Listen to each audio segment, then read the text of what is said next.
Good morning, folks. It is a sunny morning, but a cloudy morning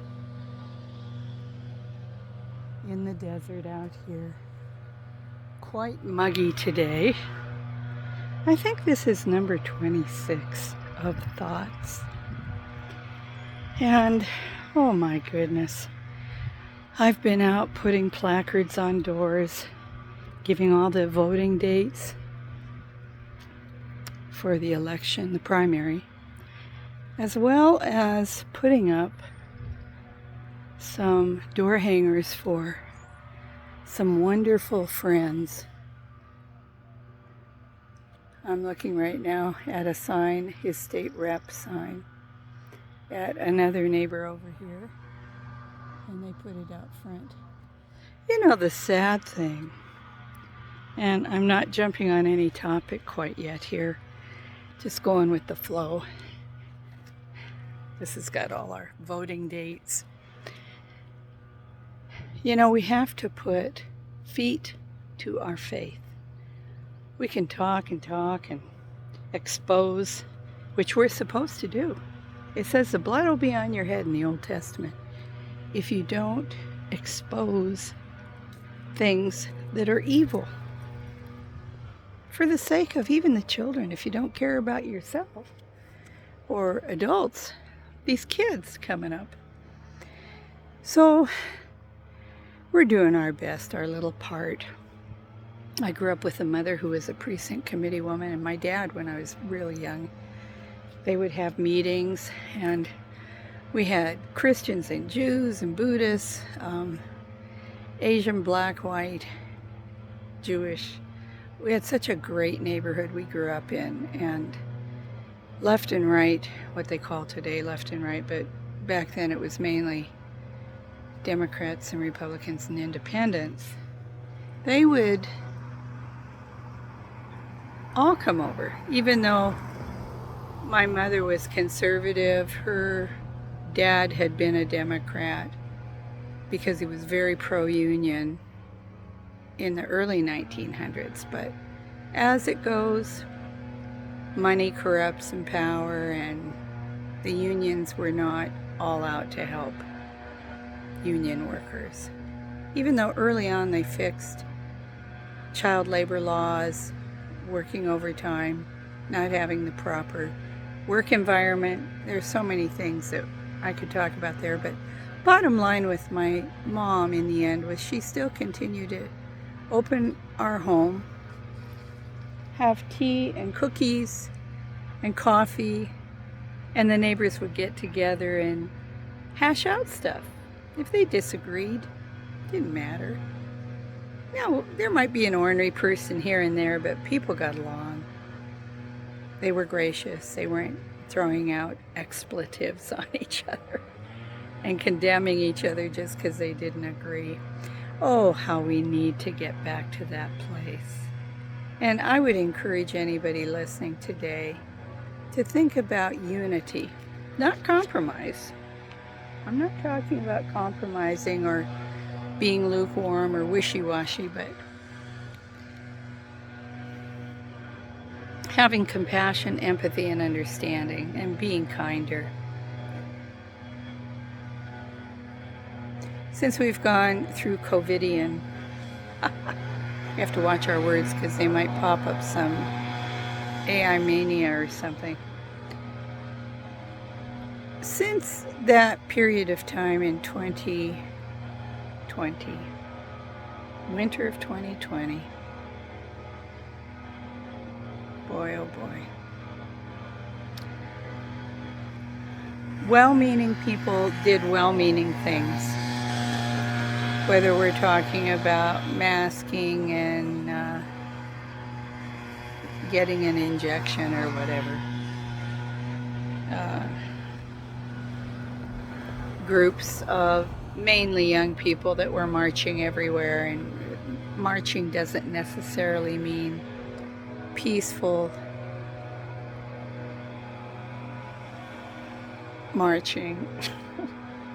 and you're wrecking people's businesses, especially if you're doing it for a specific skin color or pigmentation, and then you destroy those folks' businesses. How sane is that? Or let's take a look at genderalization.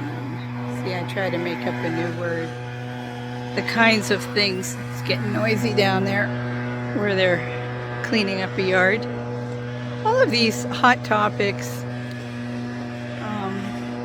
what we call women's rights, which are not really the rights that I was a part of back in the day.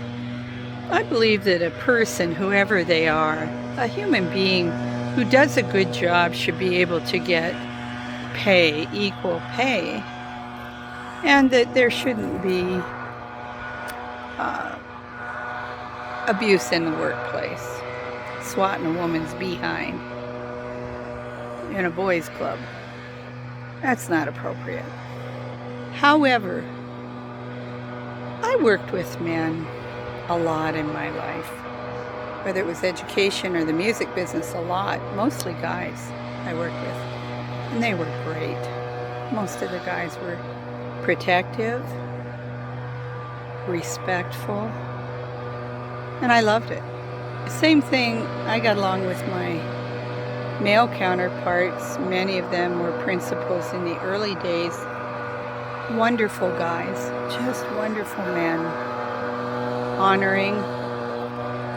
I did not experience a lot of discrimination. Now, in my teen years in the 60s, people still had one foot in the old world and one in the new, and it was changing. I worked for a big entertainment company where they would not allow women to be managers.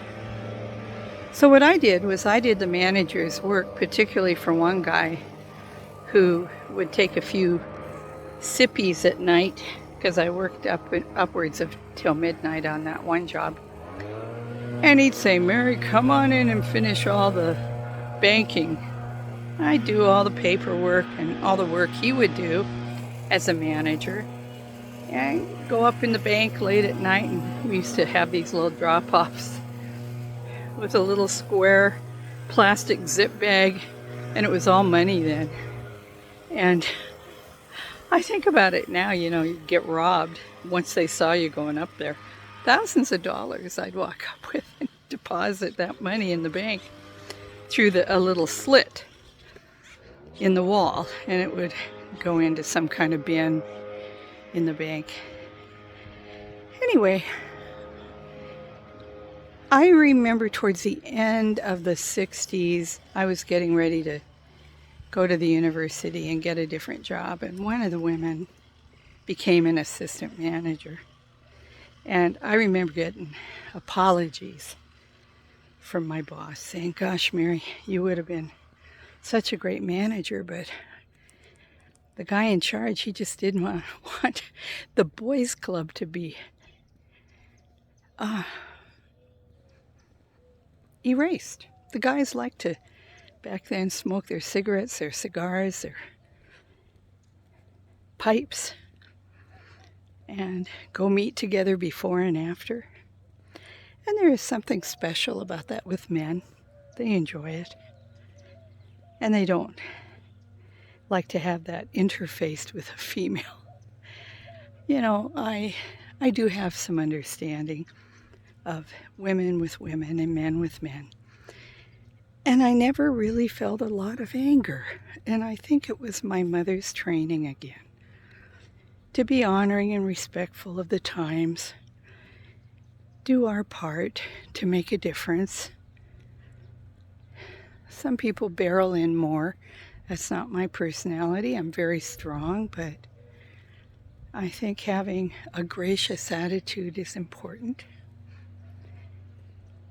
So what would this topic be today?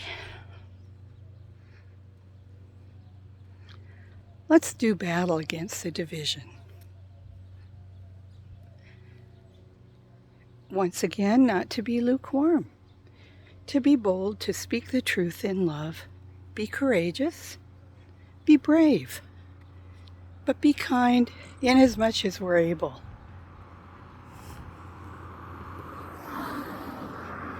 and get that wisdom from above, not from our own drumming something up. We have been given experience in life the older we get. But a lot of times people burn bridges in their approach to an issue. I'm going around doing these little placards, and we've got some people that in the neighborhood that they're just angry. They haven't figured out or found a way to diffuse their anger. They may not understand what is happening in society. They may be conflicted by the fact that they're starting to see some things, and they're going, hey, something's wrong with this picture. Okay, something's wrong with this picture. Okay, let's adjust. We have to make a choice to stay in bitterness or not. To let things go and chill out a little bit and maybe reframe our thinking. It's okay to do that. It's okay to relook at a premise and say, this really doesn't work. It might have worked for a season, but it doesn't work anymore. Boy, it's getting hot. Look, somebody has a toilet. Sometimes a toilet can make a good planter. I guess that's an example. A toilet is used for something, but it can be used and repurposed for something beautiful. Maybe all these goofy experiences, and I was into civil rights for years working for it, that doesn't change. Even though they change the words. But repurpose our thinking towards more kindness. Morning! More kindness, more forgiveness, more love. Here's our friend. Hot day again, huh? Well, I'm an Arizona boy. This is, typical summer. Well, I'm from up north. So boy, it's hot for me. And I'm still kind of new. Yeah, you get that thin blood, I can't even handle the cold anymore. I've heard that. Degrees and I'm just like, I've heard that. yeah. Which side are you on? Are you on that side? The Mark Guard side? I don't even know who that is. Oh, you don't know? I don't. He's a constitutionalist. I just don't want to kill the babies. I'm sick of killing babies. Okay, I'll give you this. It's my last one. Oh, for the election. Oh, Yeah, it's a nice one because you can put it on the counter, keep you on the dates. Even though it's Republican, it depends. In the old days, that's what I'm talking about here. We used to get along even if we didn't agree, and we'd still treat each other decent. We got to teach that to these young kids. They've been brainwashed. Oh, the schools are so bad. You're right, I was a teacher. That's my point. It's orchestrated to create hate and division. But, we... Teachers, and the karmists, the communist Marxists. Absolutely. They've taught all our teachers, Yeah, I know. Teaching all our kids, That's why I left where I lived. Did you know what? That's why I left up north. I couldn't take it anymore. And I'm putting my finger in the dam down here trying to make changes with a lot of what I would call more conservative people coming out of education that saw the end game is so horrific. And we're here to try to keep at bay them destroying what's down here, because there's still a lot of good here. Still a lot of good, but we have to fight it. I know, that's what I hear. Cowboy days are over. I got to get back to a meeting, but you know, you guys, we keep looking up and we have our experience so that we can give, and we shouldn't be afraid anymore. Too many people caved. It's time to stand up and be bold and brave. Remember that old word? Being brave? No matter our age, right? You guys have a super day. Bye-bye. Well, there we are. You know, I either run into folks that they're just fed up with all the anger. And we can't blame, like he said, all the young people and the teachers and all that. We have an enemy, and it's not each other. Our battle is not against flesh and blood, but powers and principalities of the air and wickedness in high places. Some of you may have never heard that before. Here's another one. The weapons of our warfare are not carnal. They're not this fleshy stuff, but mighty through the pulling down of strongholds. There's another one coming to my mind, but they started to talk to me. People are not our enemies. I mean, there are some people, they're really evil people. We got to stay away from those folks because they're infectious. A lot of people have been indoctrinated, or they're walking in fear, so they're afraid to deal with stuff. Perfect love casts out all fear. We haven't been given a spirit of fear, but power, love, and a sound mind. We need to have more of a sound mind in today's world.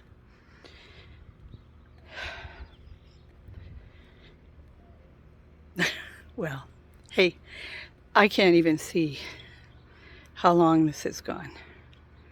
But either way, I'm going to wrap it up and get these back on because it is sunny, sunny.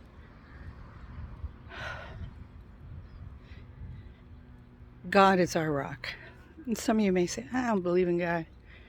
I don't believe in all that religiosity. I don't believe in this churchianity. Hey, I don't either. Pure religion. Some use that phrase. And you may not like him. I'm going to say his name. Jesus. He's the only one of all the faiths that said, I'm going to lay down my life for you. Like on the battlefield, and I'm going to take the first shot. Let him take the first shot for you. He loves you. And have a super day.